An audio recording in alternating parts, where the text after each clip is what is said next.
Hi, Shirley. How are you? Good afternoon.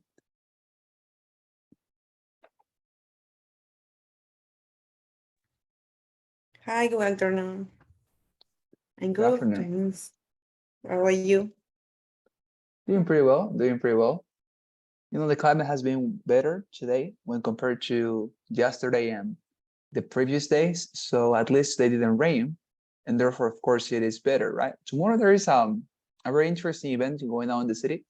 This like I don't know how to say it in English. I guess it doesn't have a translation as such, but there is a cabildo, which is like a popular reunion, right? So everything is going on. Let's say, well, everything is getting crazy because of it. In the city, they are blocking some streets because, of course, they are making their preparations, the Yeah, stage and everything, right? Basically, let's say at the feet of the Redemptor Christ, the monument. And well, I'm not sure. Let's see what happens tomorrow. But anyways, pretty well. What about you, Shirley? How was your day in the laboratory or the university today? this is good. Today the weather is more cold. Every day similar. This is cold. Not too Mm-hmm. much, like probably in the winter, but the fall, Yes. this is cold. Yeah. In the laboratory, this is good. I was working in the office lab. Mm-hmm. All right. Yes. So you didn't move to the laboratory one more time. Yeah. Mhm. And is it better to work in the, let's say, in the laboratory, or you prefer to work in the office? I prefer work in the lab laboratory. Yes, Yeah. more This, practical yeah, work. this is more practical, technical. I don't know. This is more activities for physical. That usually you in the lab, you in the office, do you need only for your computer and the read paper? Yeah, no, it's more Hmm. tired. I think this is more tired for the office. Yes, yes, you are right. Actually, there are always two type of persons, right? The ones that like to have this practical and very much, as you said, technical and outdoor. And well, in your case, is indoor work, but nonetheless, as I say, it's practical because you have to apply the knowledge you have gathered in your studies into something, right? To see how it applies to the reality. Nonetheless, there's always well, there's always this another group of people who, well, particularly do not enjoy to work in this type of things, but they prefer to discuss theory, right? They are theoretical people. They try to discuss theories, they read, they propose new, I don't know, articles for constitutions, things of that sort, or they like to write or to, as I say, to propose new hypotheses, things of that sort, right? So that is always a great debate, right? What is the most important work? If it is a practical one or if it is a theoretical one. So in your opinion, what is it? It's more important or is more relevant to work in the theoretical area, or is it more important to work on and to develop knowledge in the practical area? What do you think? So important for the practical area because do you have the that's part the result. So Mm-hmm. when you have the result, you can work in another part like discussion, conclusion, or different point. Mm-hmm. Yeah. But the Yeah. fifth part is when you can work or you can play in the specific hypothesis and you can prove it in the laboratory that's correct, not correct, and depend your result. Yes, you're right. Yeah, I think that I like what you said at the beginning. Like, it's better to discuss results, right? Things that have been already proven than to discuss theories, right? Or hypotheses that have not been proven yet, but they are merely theoretical. In that case, you're discussing something that is not certain or that is not secure, right? Because you do not know if in the practical discussion that is going to turn out to be the way you thought it would be, right? But interesting, yes, the practical part is also very important. Of course, I think that, in my opinion, there are some aspects that do not need to be demonstrated practically, especially in the area of philosophy. But nonetheless, certainly, I mean, the practical and this is called the empirical movement, right? Have you ever heard about that? The empirical movement against the rationalist movement. it was a great debate in the 17th and 16th century. Philosophers were discussing what is the best type Yeah. of science or philosophy. That is to say, Mhm. the theoretical one, the rationalist, the one that you just think, or the one in which you go and test those hypotheses in the actual world, right? Yeah, that's right. Depend your area, the work, your area, really. Yes, yes, it also Yeah. has to do very much, you're right. Because if you are like, in your case, for example, somebody who's a specialist in chemistry, well, of course, you want to test it, right? Because chemistry has to Yeah. do with biological and with, let's say, well, substances, right? And substances, of course, are physical. So it's absurd to discuss, just to discuss them, right? With words and not to go and test them, right? Yeah, that's right. Yeah, fantastic. But well, in other areas, like, I don't know, like law, for example, well, of course, you have to test it because laws exist because you have to bring order to society. Nonetheless, before you apply those laws, you have to discuss them very much and to see if they are, or if they remain having the concepts that traditional or orthodox law systems describe, or let's say require for you to apply things. But anyways, it's a very interesting discussion, that one. Very good. So what else I was about to say? Did you have time to work a little bit in your essay, the one that I left for you yesterday? Yeah, I finished. Yeah, probably 20 minutes ago. Yeah, I did. All I right. did. Well, fantastic. Very good. Would you like to share it with me so that we can see it? And Okay, das ist der Google Doc. oh, it is in the, okay, okay. Yes, I forgot that I sent a Google document. So if it is Yeah. there, let me open it. All right, fantastic. Here you have it. This is it, right? Yep. There you are. Fantastic. Okay, so let's see how you continue. So yesterday we reviewed the introduction. So let's continue from the first paragraph on. Okay. It says first, different studies demonstrated that the use, the smartphone, okay, that the use of, okay, I guess it's that the use of the smartphones, right? The use of smartphones, el uso de celulares, right, of smartphones in this case, in young children could generate problem. Here, for example, as well, I guess that the way you're writing sounds better if you also here use a plural thing. That is to say, I was forgetting to share my screen with you, by the way.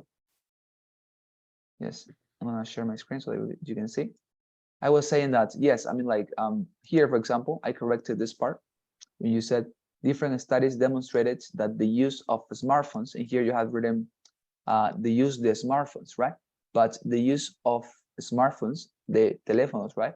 It would be or would be preferable in young children, could generate problems. Here, for example, as I was mentioning, the way you're writing somehow, well, gives the impression that you should write down here plural, because smartphones in young children could generate problems, right? Problem.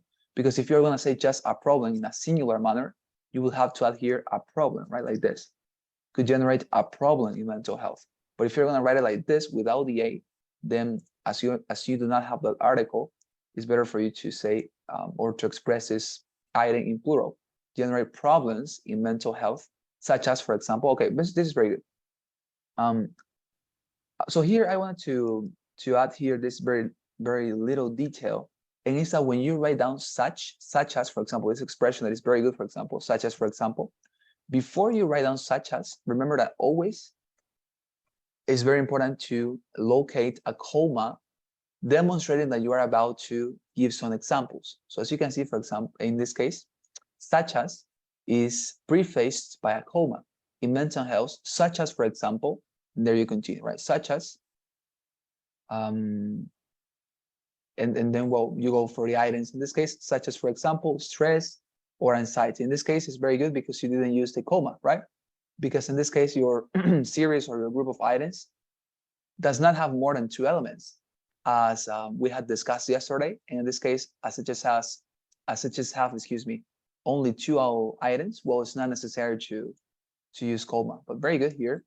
So first, different studies demonstrated that the use of smartphones in young children could generate problems in mental health, such as, so remember please, this particular recommendation I'm giving you, previous, the use of, or previously, or previous the use of an expression, of an expression such as, you're always going to require a comma, okay?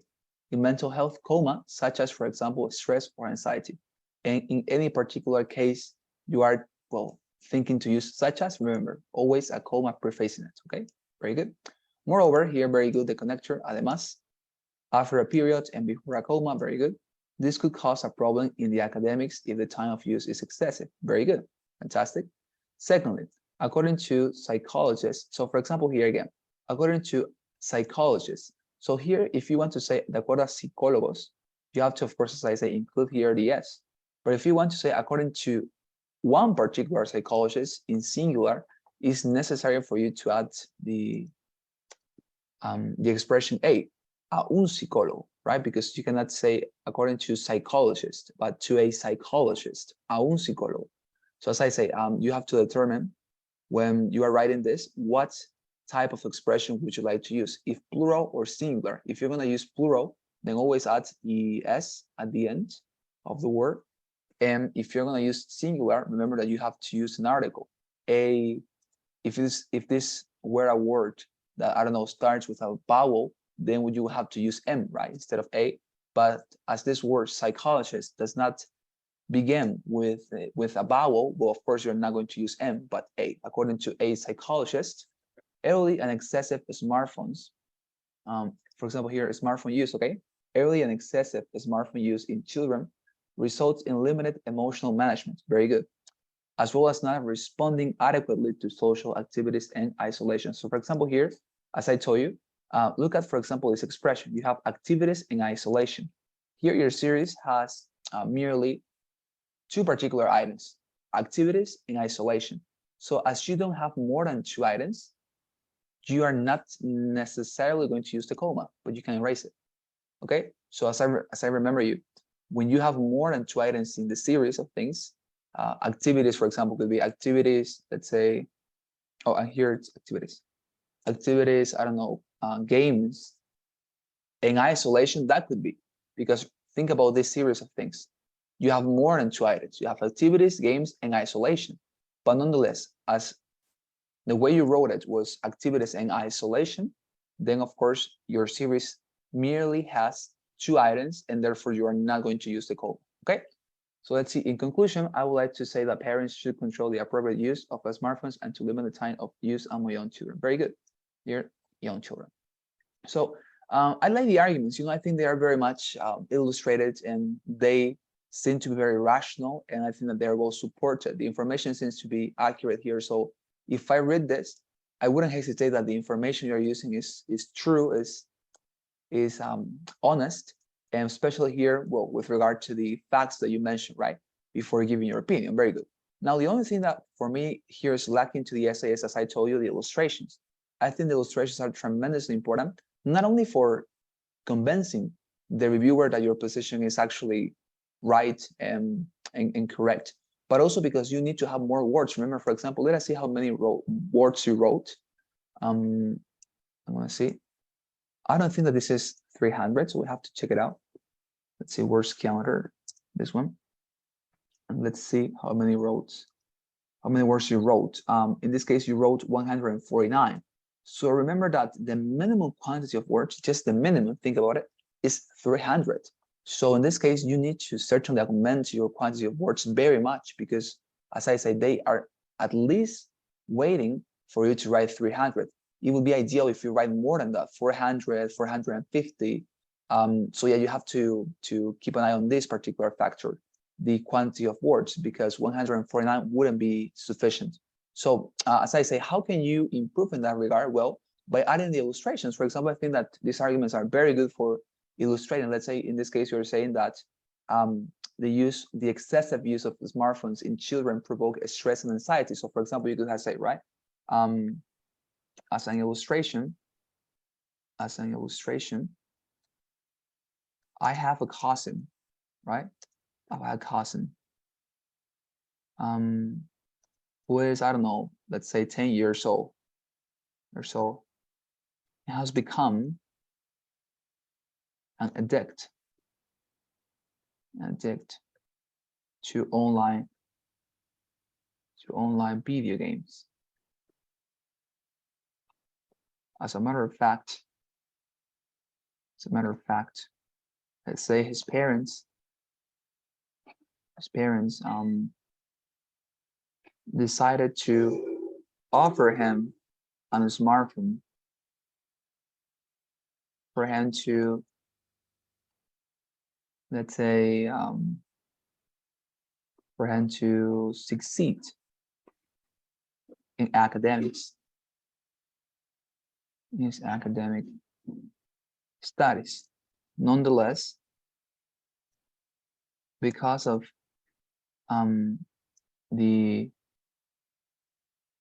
because of the contemporary use of video game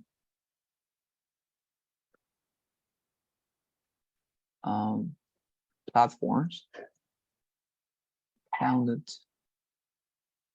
some, I don't know, let's say he found some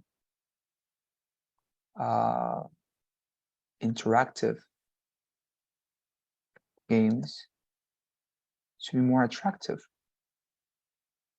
right? Thenceforth, this is another connector that means a partir de ahí, thenceforth, he has developed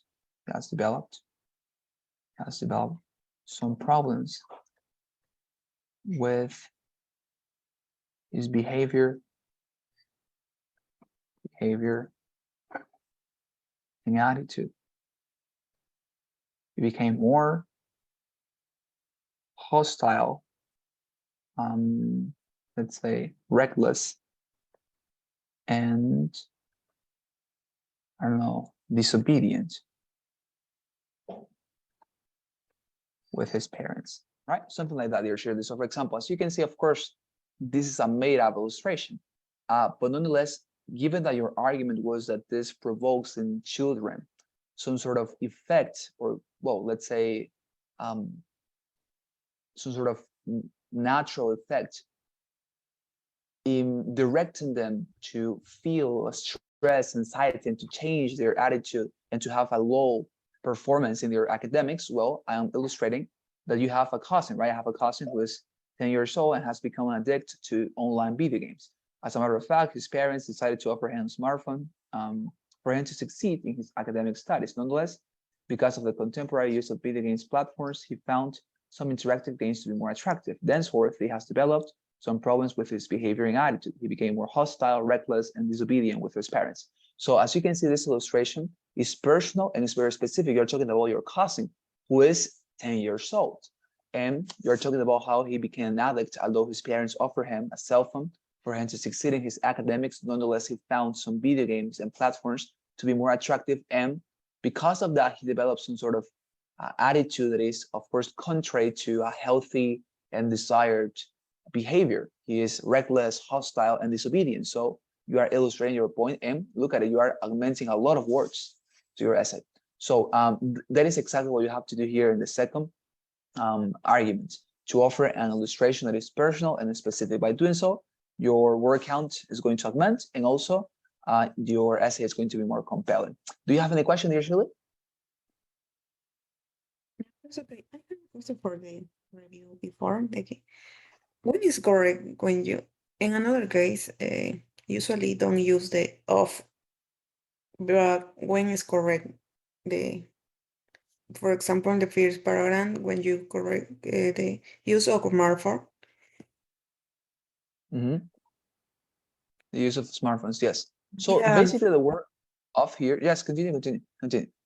Yeah, no, that's okay, because in another paragraph or another reading I have, they usually don't use of in other capa. When is correct?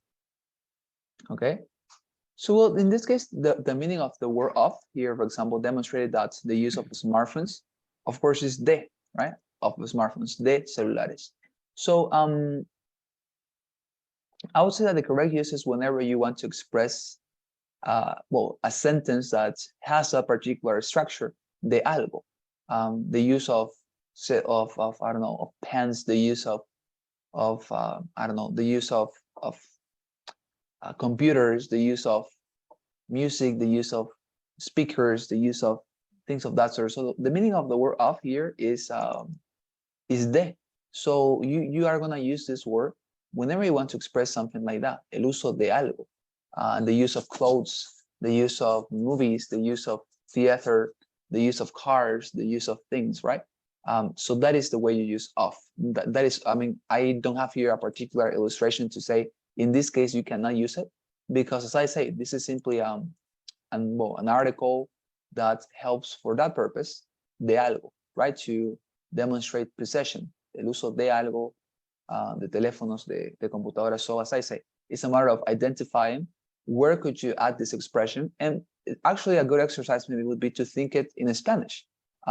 If you would like to say something like el uso de celulares, where you're going to, or when you are going to use that expression and you're trying to say the same in English, you're going to use of, el uso de celulares. But that is, I guess, the use. And of course, apart from that, it's a matter of writing more and reading more and understanding at what particular point you could use that expression. But yeah, I mean, I guess it's like that explanation. What I can say. Is that clear? Any maybe other clarification? That's okay, thank you. Okay, fantastic. Very good. So as I say, I think the essay is fine. Do you have any other thing that you would like to comment on?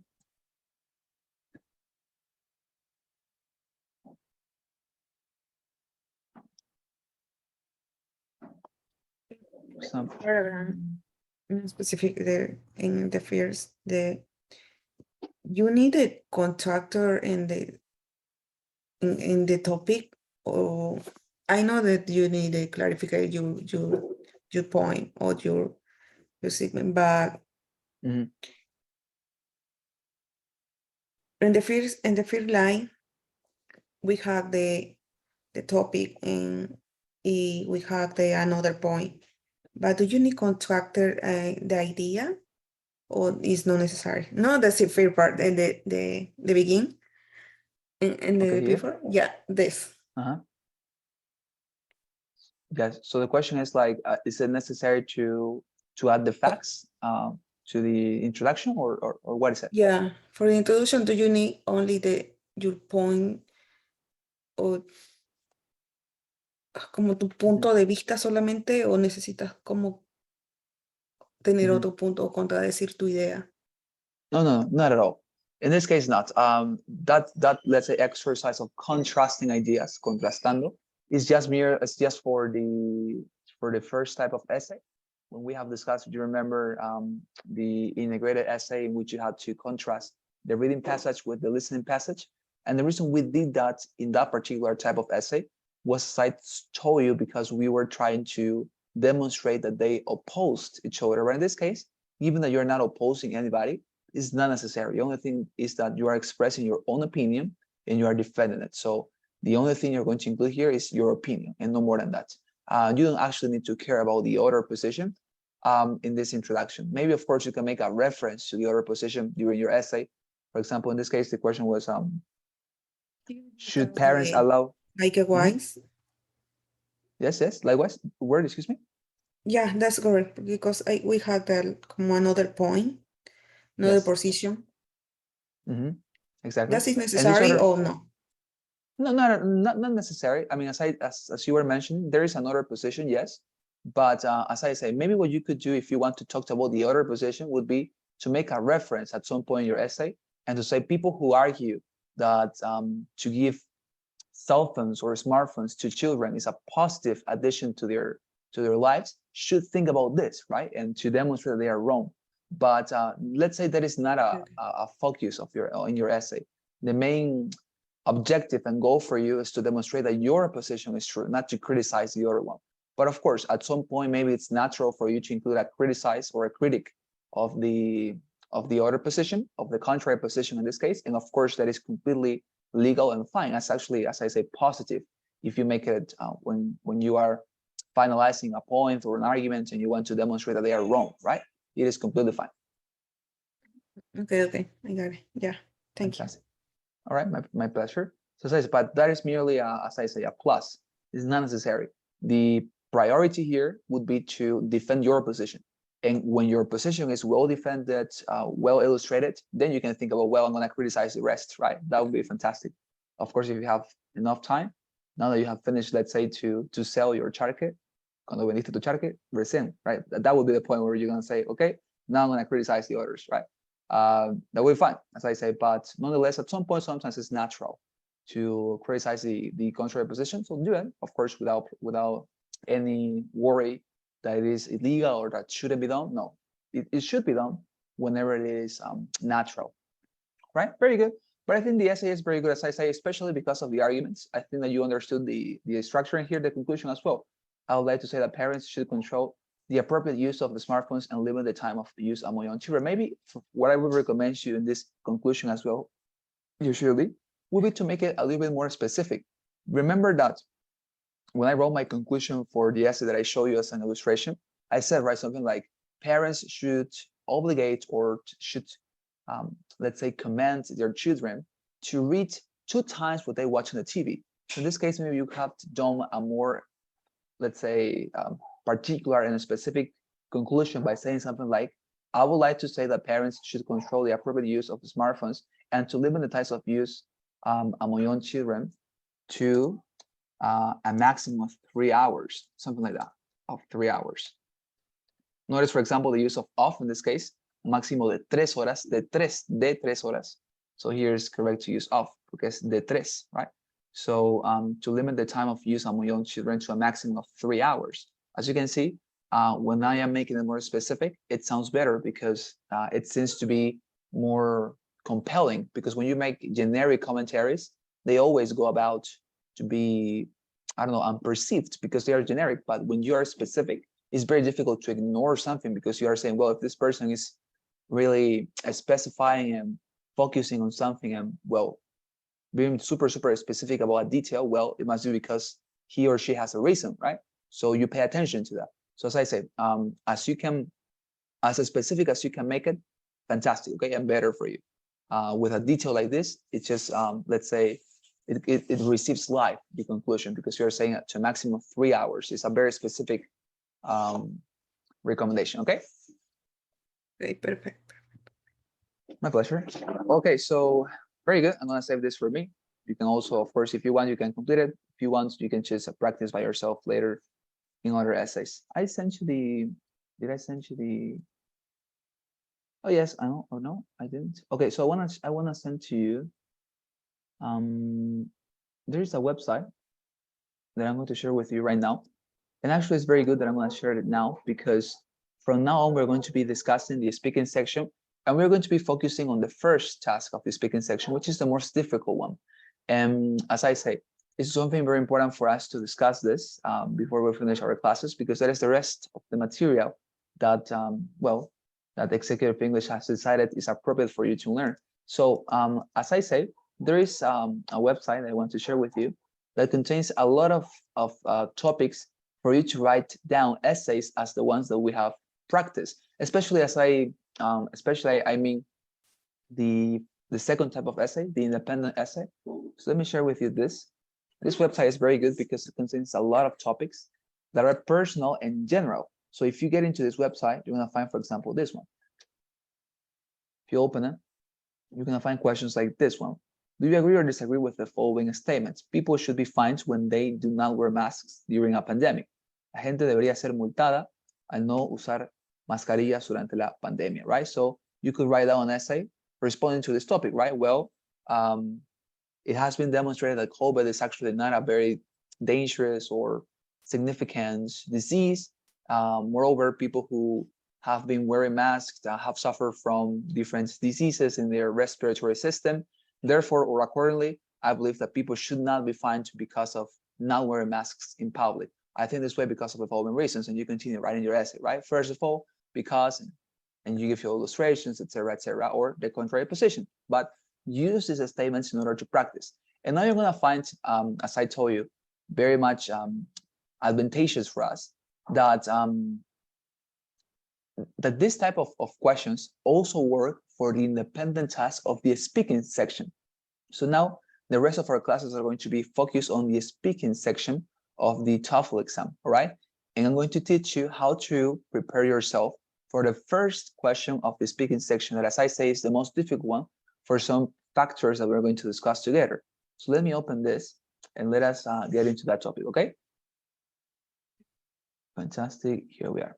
So let me talk to you very generally about the speaking section of the TOEFL exam, and particularly about the task that is going to be the center of our attention for the following classes. That, as I say, will be our last topic. That is the first task of the speaking section, and that is going to help you to work not only in the structure and also all the elements you need to know for this task, but it's also going to help you to improve your English in a general manner, okay? So I think that's the reason why we're going to practice this.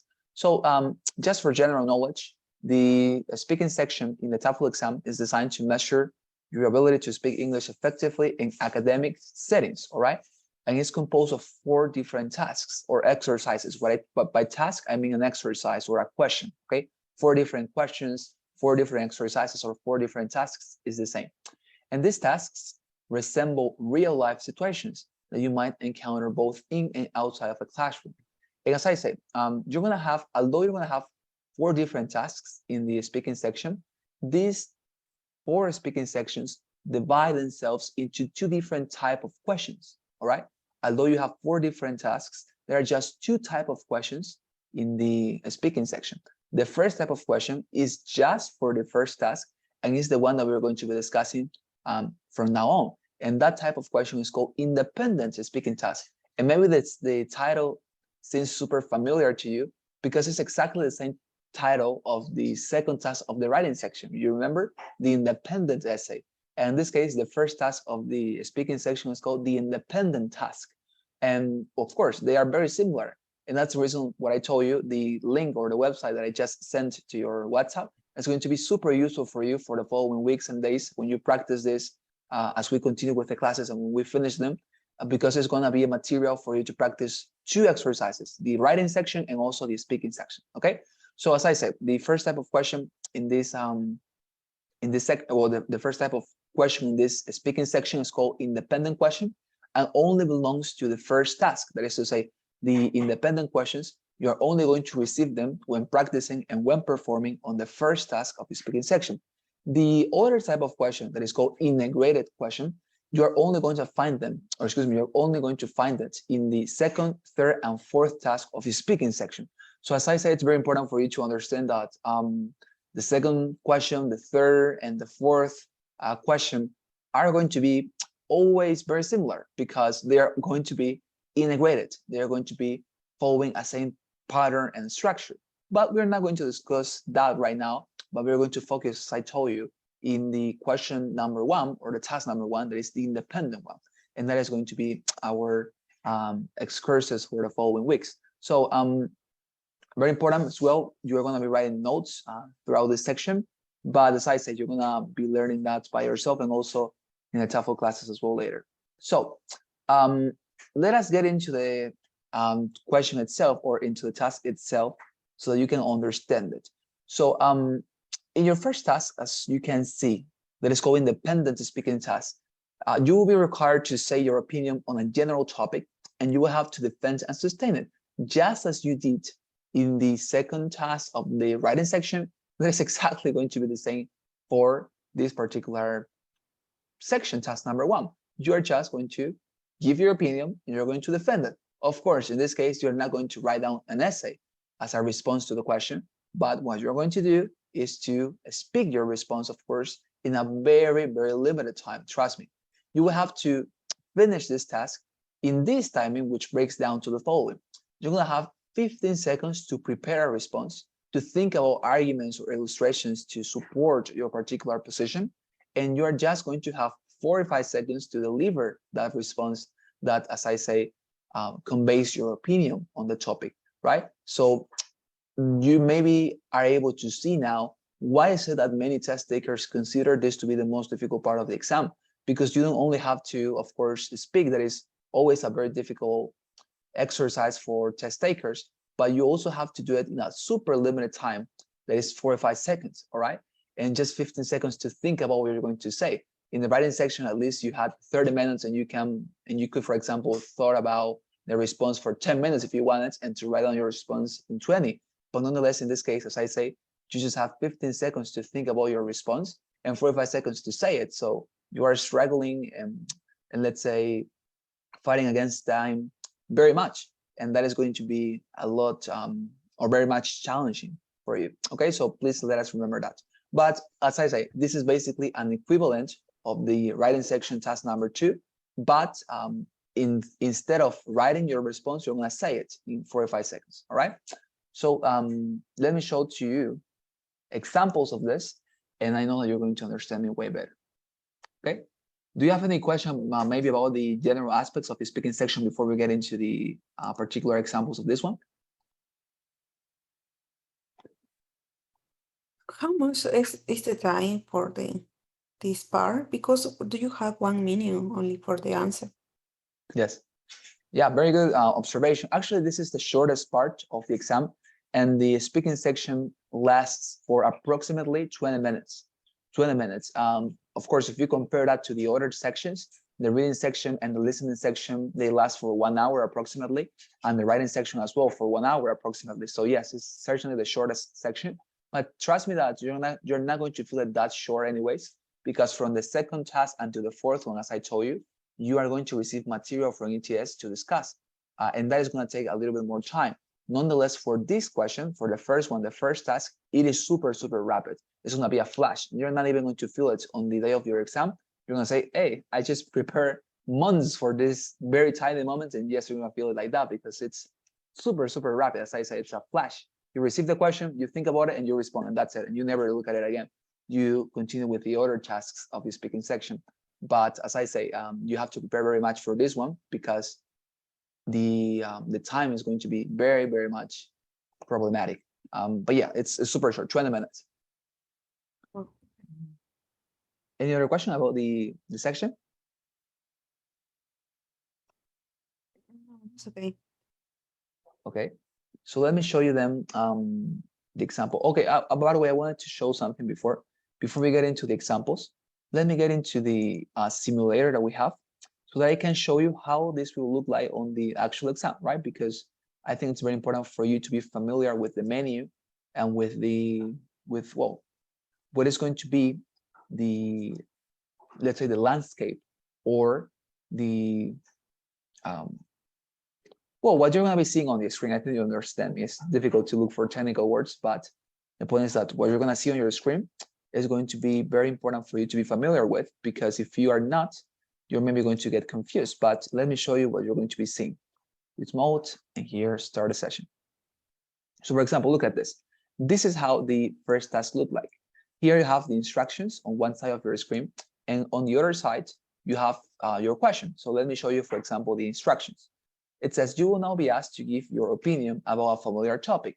After you hear the question, you will have 15 seconds to prepare your response and 45 seconds to speak. As you can see there, Shirley, the only thing that ETS gives you, just as it happens in the writing section, is the familiar topic. The rest in your response must be something coming from you, your opinion, your data, your knowledge, your experiences. Everything is of your own.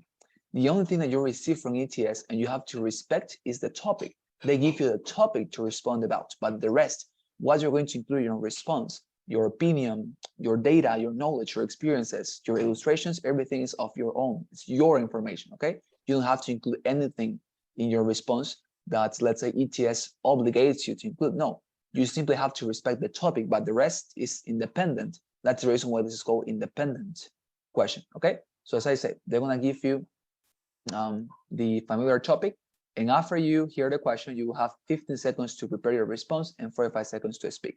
So what is that familiar topic? That familiar topic, you're always going to see it on the other screen or on the other side of your screen. It says, for example, in this case, some believe it is important to learn as many foreign languages as possible. Others believe that speaking one or two languages fluently is enough. Which do you think is preferable and why? All right, so look at this particular sentence. Dear Shirley, it's a question very similar to the one that we saw in the writing section, task number 2. And it's, well, that is actually expectable because, as I told you, these are basically equivalents. The same that you do in the writing section is what you do also in the speaking section, but instead of writing, you speak your response, right, in a very limited time. So this question will also ask you to take a position, to think about something that divides people, right, to take a side. And just as I recommended you for the writing section, I always recommend you to take a position, okay? Please don't commit the mistake of staying in the middle line and avoiding taking positions, because I think there is a reason why they just give you this instruction. Tell us if you agree or if you disagree. They're asking you to go for one particular side, right? So please demonstrate that you're able to defend a particular position and always take one of the sides they propose you. Unless, of course, they give you some sort of open question, like, for example, where was the most lovely place you have visited or something like that, right? And of course, that is an open question. And you have to say, well, the most lovely place I have visited is, Santa Cruz or Chiquitos, right? Things of that sort. But normally, the questions that they give you for the writing task and for the speaking task number 1, 90% of the time are these type of questions that give you directly 2 particular answers for you to decide and for you to pick just one of them. And given that is the case, well, you're going to have to, as I say, choose one of those options. Okay, fantastic. So now also wanted to clarify here, when you are in this section, of course, how are you going to take the section? Let me show you. You're going to be using a couple of this. In this section, it doesn't matter if you're taking the IBT version on the home or the home IBT version. I think that I have explained this to you already, right? That in the TOEFL exam, there are 2 different modalities, the home IBT version and the normal IBT version. And in the normal IBT version, you basically, as I say, take, you basically take the decision of, performing on your exam in a building or, a university or high school that is approved and administered by ETS that, gives you technical assistance, everything, but you take the exam in person. You go to that place in person and you basically take the TOEFL exam with more test takers in a computation room. That is the IBT version. And then you have the home IBT version that is exactly the same with regard to the content, to the structure, etc. But the only difference is that, as I said usually, you take it at home. Okay, so, but it doesn't matter if you take the home IBT version or the IBT version, you are always going to be required to wear one of these headphones. Okay, these are traditional headphones. If you look at them, these headphones that include a microphone, right? So you're going to be wearing one of this. And this is important for you to have it on your head during the entire speaking section.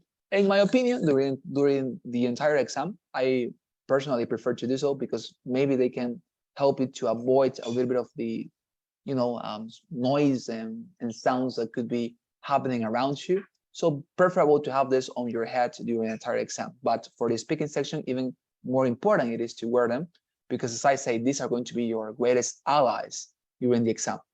And it's very important to always, as you can see, have the microphone that is attached to the headphones nearby your mouth, but not too much attached to your mouth, because as I told you before, you're going to be speaking.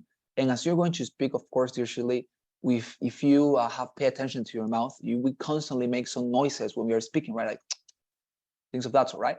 So we make that type of noises. If you have the microphone too nearby your mouth, those noises are going to be recorded.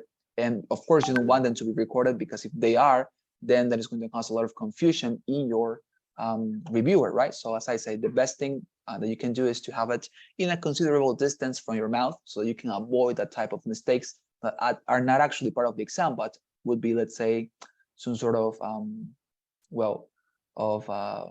lack of concentration of your own part because you wouldn't be taking care of it. So as I say, please always have that on mind. The headphones will additionally be adaptable to your head size, by the way. So make sure to adjust them in a manner proper for you to have near your mouth, but firm in your head. As you can see, they have some mechanism here in on the sides. You basically take it and you expand it so it makes the headphones a little bit bigger. And of course, depending on your head size, right? In my case, my head is super large, so I had to always make it super big. But if your head is an average head or a little bit short, well, you know what to do, right? So always make sure to have it firm on your head, firme. Because if you, for example, have it too, let's say, too unstable, so that, for example, if you make a sudden move like this because you want to scratch your head or something like that, they are going to fall down. And of course, that is going to be problematic. So as I say, try to always have them firm, okay, on your head. That is very, very important. So what other recommendation can I give you for the speaking section? Something very important here, Shirley, is that you're going to have to wear masks during this section. As I told you, for the exam, since the pandemic started, they are very strict with regard to the security measures. And something that they require you to do is to wear masks during the entire exam. And actually, you're not even allowed to take it off for this section because you are going to still have your masks on. So it's very important for you, dear Shirley, to make sure that the mask you're going to wear on that day is going to be, as I say, comfortable for you, depending on how you wear your mask. Maybe you like the clinical ones, right? Maybe the ones that you use in the laboratory, or you like these other ones that are a little bit more triangular, right? Like this, that give you more separation from your mouth and to the top of the mask. Maybe you prefer that one, fantastic. But as I say, you have to look for masks that suits your particular preference and them to be comfortable with it, all right? And I think that this is not going to change because, well, I see it very difficult that they are going to stop worrying about the pandemic. And of course, if you're taking the home IVT version, you don't need to wear it. But if you're taking the IVT version that, well, implies you to go to test center to take the exam in person, well, of course, you're going to have to wear the mask, all right? And fourth thing, you're not going to be able to drink water during this section. By the way, you will not be allowed to have a water bottle near you to hydrate your throat, maybe because for some people, when they are nervous and they have to speak, their throat always get dry. But in this case, sadly, you're not allowed to drink water during the exam. What you can do is, as I say, the speaking section is the one that comes immediately after the break of 10 minutes. Because as I told you, right, when we started, the TOEFL exam basically has 4 different sections, right? The reading, the listening, and at the middle of the exam, you have a 10 minutes break. You're going to be able to get out of the room for 10 minutes and to go and drink water, to go to the bathroom, to eat something if you have brought something with you. But when you come back to the computation room, you cannot get into with any type of liquid or food or material. You cannot enter with your books, with your pencils, with your notes, nothing of that sort. The only thing that can get into the room is yourself. So as I said, usually make sure to drink enough water when you are in the break, given, as I say, this particular difficulty. And it doesn't matter if you're taking the home IVT version or the IVT version, always please make sure that you are not drinking or trying to get into the room with some sort of food, because they're going to see you and sadly they're going to ban you from the exam. They're super strict, okay? But these 4 recommendations are super basic, but nonetheless, they are very important for you to know in the speaking section. Do you have any question about these general recommendations, dear Shirley? No, that's okay. Okay. My question is about the question in the test. Yes. The question is only the right or you can listen the question? Yes, fantastic, very good. As I was mentioning, as you're going to have your headphones on your head, there's going to be a voice every single time when you see this. This is the first task, right? So when you finish this task, you're going to move on to the second task. So whenever you start with a new activity, a new task in the TOEFL exam, there's going to be a voice in your headphones that is going to read the instructions and also the question. Of course, the reading section is not going to have that modality, because in the reading section you don't have to listen to anything, right? But you just have to read. But the other sections, the listening section, the speaking section, and also this one, they always have this voice in your headphones that reads the instructions and also the question. For example, when you see this screen on that day, there's going to be a voice that will read this. You will now be asked to give your opinion. It always has that type of voice. You will now be asked to give your opinion about a familiar topic. After you hear the question, you will have 15 seconds to prepare your response, 4 or 5 seconds to speak, right? And then he's going to read the question as well. Some believe it is important to learn as many foreign languages as possible. Others believe that speaking one or two languages fluently is enough. Which do you think is preferable and why? So when he stops reading, there's going to be something else. He's going to say, now that you have listened to this question, please start preparing your response after the beep. And there's going to be a sound like beep. And when you listen to that beep, then your response is going to, or your 15 seconds of preparation are going to still counting, or are going to start counting, excuse me. Because as I told you, when you read this and the voice says, now that you have listened and read this question, please start preparing your response after the beep, then beep, and then you're going to start with the 15 seconds immediately. You don't have the chance to wait for one more second. The 15 seconds are going to appear here on the screen. You're going to have a chronometer that is going to be visible. And here you're going to see how the chronometer literally goes down, 15, 14, 13, 12, 11. And you need to make sure that you are always taking care of the time, especially when you're responding, because when these 15 seconds are over, the voice is going to speak again. And it's going to say, now that you have prepared your response, start delivering your response after the beep, beep, and again. And this time it's going to be your 4 or 5 seconds, not your 15 seconds. And when you listen to the second beep, when it says, now please start delivering your response after the beep, beep, when you listen to the beep, start responding, because as I say, you don't have to, for example, press a button that says record response or something. When you listen to the beep, everything is automatic. The response is going to be recorded for 4 or 5 seconds. When the 4 or 5 seconds are over, the response is going to be closed. You're not going to be able to say anything else because it's not going to record it. So it doesn't matter if you continue speaking, even if you have exceeded the 4 or 5 seconds, because it's not going to be recorded.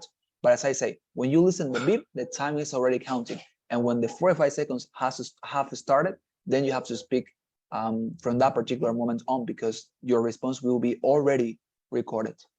Is that fine? That's fine. Thank you. Fantastic. So always please keep these details on mind. Okay, it's very important for you to remember. And remember that you don't have to press anything like record, let's say, response or start, nothing, because everything is automatic in this section. The voice reads the instructions, the question.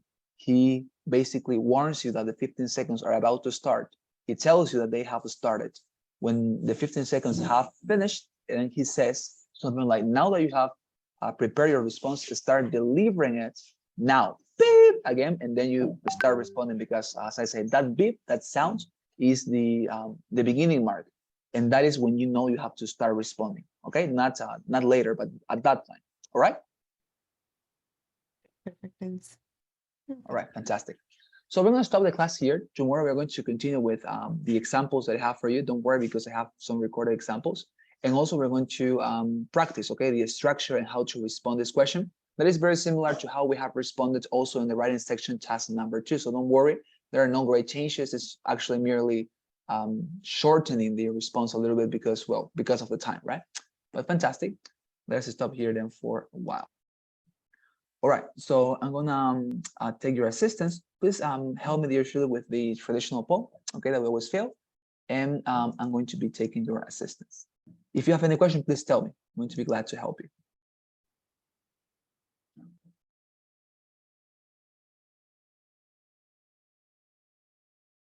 Some questions?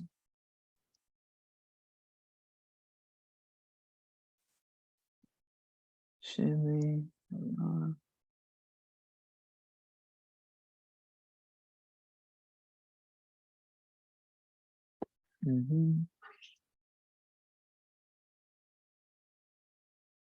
I don't have a question for the moment.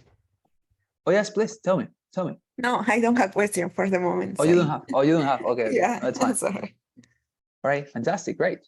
So as I said, tomorrow we're gonna start, okay, with this last topic that is gonna be our discussion for the following days. So maybe my recommendation, please try to have your microphone very well enabled tomorrow, because you're going to speak, okay? You're gonna practice with me. So the rest of these classes, you are going to be the main speaker. So I want to listen to you, all right? So you're gonna be speaking more than I. So please make sure to have your microphone ready and to be comfortable in a good space for you to speak without noises, because you're gonna be practicing very much your speaking from now on, okay? Okay, perfect. Fantastic. So have a wonderful night, and I see you tomorrow, dear Shirley.